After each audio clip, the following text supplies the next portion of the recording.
Hello friends, welcome to my channel. तर आज आपण बनवणार आहोत नारळ पुदिन्याची चटणी.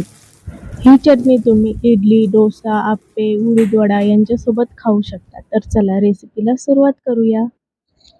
तर सुरुवातीला मी इथे किसलेलं सुकं खोबरं घेतलेलं आहे. माझ्याकडे ओलं खोबरं अवेलेबल नव्हतं म्हणून मी सुकं खोबरं घेतलेलं आहे. तुम्ही इथे ओलं खोबरंच घ्या. त्यानंतर हिरवी मिरची, लसूण, पुदिना, कोथिंबीर, लिंबाचा रस, साखर, मीठ, फुटाण्याची डाळ किंवा फुटाणे हे सर्व मिक्सरच्या भांड्यामध्ये घ्यायचं आहे आणि पाणी टाकून बारीक वाटून घ्यायचं आहे.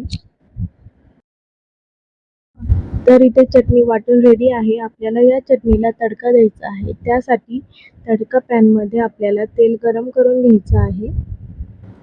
तेल गरम झाल्यानंतर त्यामध्ये मोहरी टाकायची आहे आणि मोहरी छान तडतडल्यानंतर त्यामध्ये जिरा टाकायचा आहे. जिरा तडतडल्यानंतर त्यामध्ये कढीपत्ता टाकायचा आहे. त्यानंतर लाल सुकलेली मिरची टाकायची आहे. ती क्लिप माझ्याकडून चुकून मिस झालेली आहे. तुम्ही मिरची नाही टाकली तरी चालेल.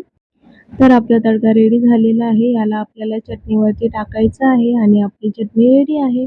तुम्ही पण ही रेसिपी नक्की ट्राय करा. तुमच्या फ्रेंड्स आणि फॅमिलीला शेअर करा, लाईक करा, कमेंट करा, शेअर करा आणि आपल्या चॅनलवर नवीन आहात तर सबस्क्राईब करा. तर भेटूया पुढच्याच एका अशा नवीन रेसिपीसोबत. तोपर्यंत बाय.